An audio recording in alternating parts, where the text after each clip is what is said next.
Hi hello welcome back. இது ஆலி நல்லா இருக்கு சேனல். நான் உங்கள் ராம்குமார். இன்னைக்கு என் வெளியே என்ன பண்ணுறோம்னா 4 கிலோ சிக்கன் வேணும், அதுவும் கேஸ் எடுத்து செய்யப்போம்.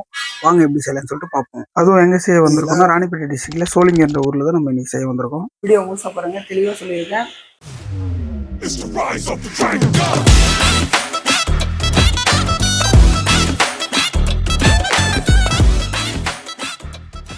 முதல்ல நம்ம என்ன பண்ணணும்னா ஒரு 400 கிராம் தயிர், 40 கிராம் தனி மிளகாய் தூள், ஒரு 4 கைப்பிடி அளவுக்கு கல்லுப்பு. 4 கைப்பிடின்றது ஒரு 160 கிராம் வரும். இது கூடவே 4 கிலோ சிக்கன் எடுத்திருக்கோம். ஒரு பீஸ் 100 கிராம் சைஸில் இன்னைக்கு வாங்கியிருக்கோம். இதோட மிக்ஸ் பண்ணி வச்சு ஊற வச்சிடலாம். ஊற வச்சுட்டு ஒரு மணி நேரம் இல்லை 1.5-2 மணி நேரம் ஊற வச்சாலும் நல்லா தான் இருக்கும்.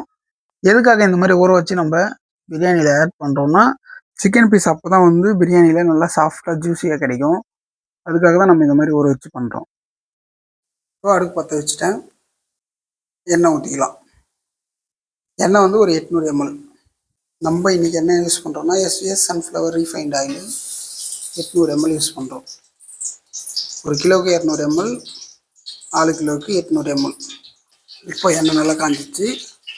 பட்டை ஒரு 8 கிராம் ஆட் பண்ணுறோம்.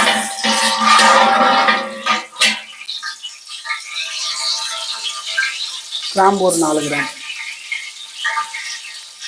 ஜாதிபத்திரி பூ ஒரு 2 துண்டு. ஏலக்காய் ஒரு 4 கிராம். அடுத்தது பார்த்தீங்கன்னா 4 கிலோவுக்கு 1600 கிராம் வெங்காயம்.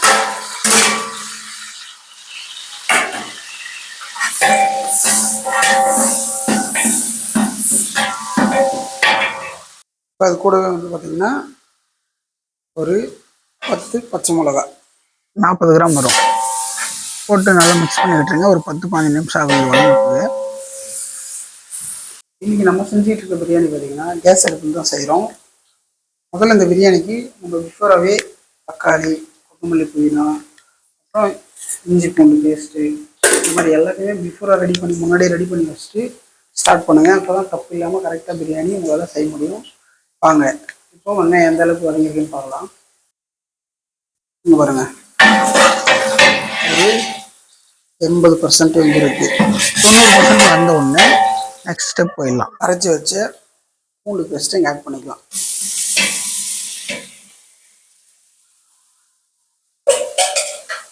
நாலு கிலோ பிரியாணிக்கு 400 கிராம் பூண்டு எடுத்துருக்கேன்.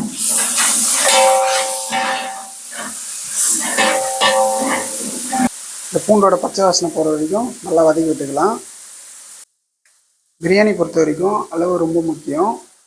நம்ம அளவு தண்ணியிலேருந்து எடுத்து இந்த பூண்டு அரைச்சதை வாஷ் பண்ணி இதில் ஆட் பண்ணிக்கிறோம்.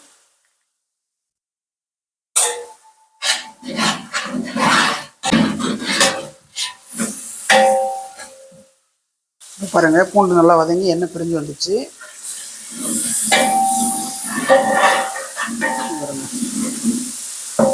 இந்த மாதிரி அடி பிடிச்சிருக்கு பார்த்தீங்களா? இந்த மாதிரி அடி பிடிக்கிறப்ப அளவு தண்ணியிலேருந்து எடுத்து கொஞ்சம் ஆட் பண்ணிக்குவாங்க.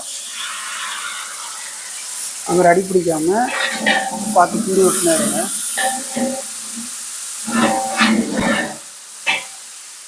பிரியாணி பார்த்திங்கன்னா ஒரு அளவு உள்ள பொருள். அளவு கரெக்டாக செய்யும்போது தான் நம்மளுக்கு நல்ல சூப்பரான பிரியாணி கிடைக்கும். இஞ்சி பேஸ்ட்டு 400 கிராம் ஆட் பண்ணுறேன். 4 கிலோவுக்கு 1 கிலோவுக்கு 100 கிராம்.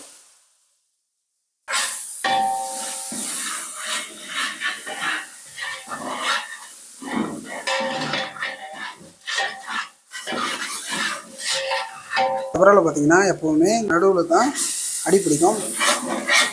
அங்கே கரெக்டாக நம்ம அடி பிடிக்காமல் பார்த்துக்கணும். இஞ்சி வதங்கி எண்ணெய் பிரிஞ்சு வர ஸ்டார்ட் ஆகிடுச்சு பாருங்கள், தெரியுதுங்களா? இந்த டைமில் தக்காளி ஆட் பண்ணிக்கலாம். தக்காளியை பார்த்தீங்கன்னா இந்த மாதிரி வீல் ஷேப்பில் ரவுண்டாக கட் பண்ணி ஆட் பண்ணுங்கள். இந்த மாதிரி ஆட் பண்ணும்போது தக்காளி நல்லா குழஞ்சி நேச்சுரல் கலர் பிரியாணி கிடைக்கும். 1 கிலோவுக்கு 300 கிராம் தக்காளி ஆட் பண்ணியிருக்கேன். 4 கிலோவுக்கு 1200 கிராம் ஆட் பண்ணியிருக்கேன். நீங்கள் 350 கிராம் இல்லை 400 கிராம் ஆட் பண்ணிக்கலாம். டேஸ்ட் வைஸாக எதுவும் பெருசாக மாறாது. அடுத்ததாக பார்த்தீங்கன்னா க்ளீன் பண்ணி வெட்டி வச்சு நல்லா கழுவி வச்ச கொத்தமல்லி புதினா. கொத்தமல்லி ஒரு 50 கிராம், புதினா ஒரு 50 கிராம் ஆட் பண்ணி நல்லா வதக்கி விட்டுடலாம். ஒரு கைப்பிடி அளவு வரும். நீங்கள் கையில் தாராளமாக எடுத்தீங்கன்னா ஒரு கைப்பிடி அளவுக்கு வரும் 50 கிராம்ன்றது.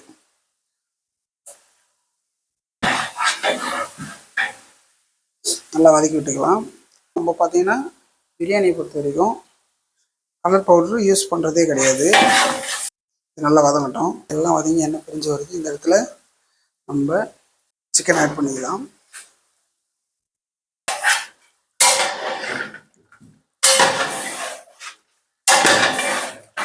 இப்போ சிக்கன் நல்லா மிக்ஸ் பண்ணி விட்டுட்டேன். ஒரு 5 நிமிஷம் அந்த மசாலாலே சிக்கன் நல்லா கொதித்து வேகட்டும். பாருங்கள், மசாலா பாருங்கள், அந்த நேச்சர் கலர் வந்துச்சு பார்த்தீங்களா?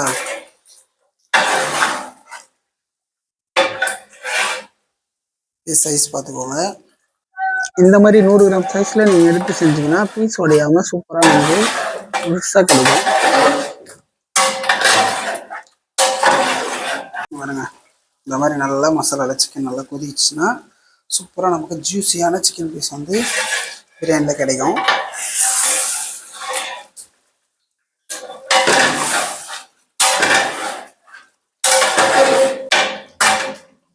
சிக்கனை பொறுத்த வரைக்கும் 5லேருந்து ஒரு 7 நிமிஷம் 8 நிமிஷத்துலேயே சிக்கன் நல்லா வெந்துடும். இந்த இடத்துல உங்களுக்கு பிரியாணிலே ஒரு முக்கியமான டிப்ஸ் சொல்கிறேன். இப்போது நம்ம சிக்கன் எல்லாமே ஆட் பண்ணிட்டோம். அடி பிடிச்சிருக்கா இல்லையான்றதை இந்த இடத்துல பார்த்தீங்கன்னா ஈஸியாக தெரியும். இந்த இடத்துல நம்ம பார்த்து கன்ஃபார்ம் பண்ணிடணும். பாருங்கள், காட்டுறேன். நீங்கள் இந்த மாதிரி செக் பண்ணி செய்யும்போது அடி பிடிக்காமல் தீச்சல் இல்லாத ஒரு சூப்பரான பிரியாணி உங்களால் செய்ய முடியும். கொஞ்சமாக அடி பிடிச்சிருந்தாலும் அதை நீங்கள் கிண்டி விட்டு கிளியர் பண்ணிட்டீங்கன்னா உங்களுக்கு அடி பிடிக்காது, நல்லா வரும் பிரியாணி.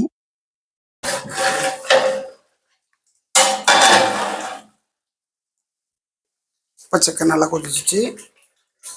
அளவு தண்ணியை ஊற்றிக்கலாம்.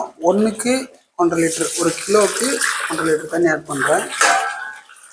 நீங்கள் அளவு பாத்திரம் வச்சிங்கன்னா அதே பாத்திரத்தில் 1க்கு 1.5 விதத்தில் தண்ணி ஆட் பண்ணிக்கோங்க. நம்ம இன்றைக்கி இந்த அளவு பாத்திரம் எடுத்தோம். இதில் 3 பாத்திரம் வந்தது. நம்ம 4.5 பாத்திரம் தண்ணி ஆட் பண்ணுறோம்.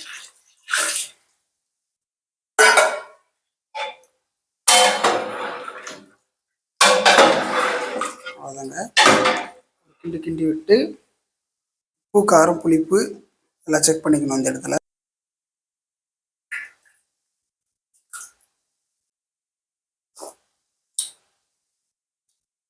கரெக்டாக இருக்குது. உப்பு, காரம் எல்லாம். புளிப்பு மட்டும் லெமன் ஆட் பண்ணிக்கலாம்.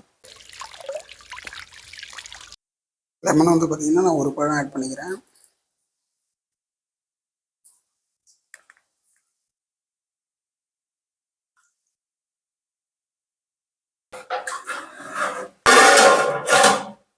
போல கொதிச்சு வரட்டும். அரிசி இந்த பக்கம் வடித்து எடுத்துக்கலாம்.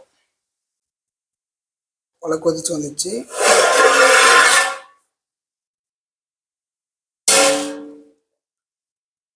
இப்போ ஊற வச்சு வடித்து வச்ச அரிசியை ஆட் பண்ணிக்கலாம்.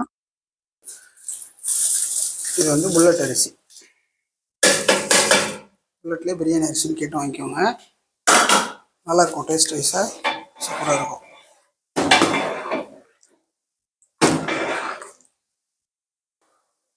அடுத்து அரிசி போட்டதுக்கப்புறம் மறுபடியும் உப்பு செக் பண்ணிக்கோங்க. செக் பண்ணி கரெக்டாக இருக்கு இல்லைன்னு பார்த்துட்டு எண்ணெய் ஆட் பண்ணிக்கோங்க. உப்பு எப்படி இருக்கணும்னா தொண்டை கறிக்கிற அளவுக்கு இருக்கணும்.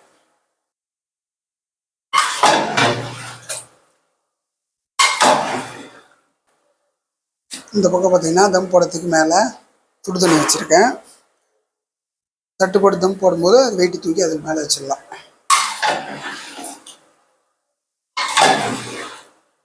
இப்போ கொஞ்சம் கொஞ்சமாக அனல் பதத்தை கம்மி பண்ணிக்கோங்க.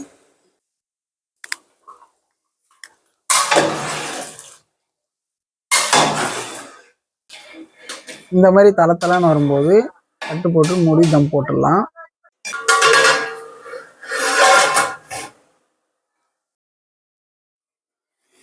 ஒரு நிமிஷம் நல்லா லாங் ஃபயர் ஏற்றி வச்சுட்டு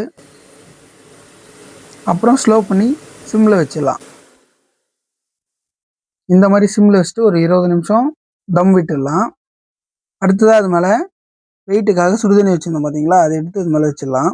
இந்த இடத்துல தான் நம்ம அடுப்பில் செய்கிறதுக்கும் கேஸில் செய்கிறதுக்கும் வித்தியாசம் இருக்குது. நம்ம அடுப்பில் செய்யும்போது பார்த்தீங்கன்னா நெருப்பு இருக்கும். அது வச்சு தட்டுக்கு மேலே ஆனாலும் கீழே நெருப்பு பரப்பி விட்டு அனல் போட்டும் தம் போடுவோம். ஆனால் இது நம்ம கேஸ் அடுப்பில் செய்கிறதால கீழே சிம்மில் வச்சுட்டு தட்டுக்கு மேலே சுடுதண்ணியை ஹீட் பண்ணி வெயிட்டோட சேர்த்து மேலே வச்சு தம் போட்டுறோம். தம் போட்டு 1/4 மணி நேரம் ஆயிடுச்சு. வாங்க அடுப்பை ஆஃப் பண்ணிக்கலாம். அவ்வளோதாங்க. ஒரு 10லேருந்து 15 நிமிஷம் ரெஸ்ட் விட்டு தம் அடிச்சு பார்த்தோம்னா சூப்பராக தம் ஆகிடும். இந்த விஷயம் தாங்க நமக்கு நெருப்படுப்புக்கும் கேஸ் அடுப்பில் செய்கிறதுக்கான வித்தியாசம். இதை கரெக்டாக நோட் பண்ணி செய்யுங்க. இப்போ நம்ம சிம் பண்ணி ஆஃப் பண்ணிட்டு கிட்டத்தட்ட 1/2 மணி நேரம் ஆயிடுச்சு. வாங்க இப்போ தம் எப்படி இருக்குன்னு பார்க்கலாம்.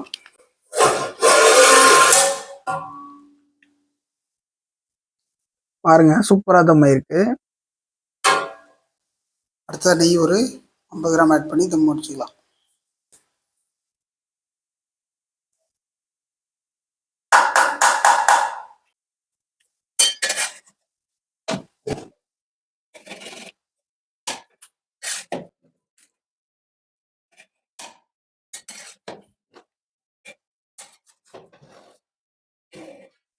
அட அட இங்கே பாருங்க இவ்வளோ சூப்பராக ஒவ்வொரு சாப்பாடும் உதிரியாக ஒன்றோட ஒன்று ஒட்டாமல் சூப்பராக தம் ஆயிருக்கு பாருங்க. அதுவும் இந்த பீஸ் எல்லாமே பாருங்க செம்ம சூப்பராக ஜூஸியாக வெந்திருக்கு. காட்டுறேன் பாருங்க. இந்த லெக் பீஸ் பாருங்க உடையாம எவ்வளோ சூப்பராக வந்திருக்கு. இந்த மாதிரி தான் 100 கிராம் சைஸில் பீஸ் செலக்ட் பண்ணிங்கன்னா கண்டிப்பாக கறி உடையாது, அவ்வளோ சூப்பராக வரும்.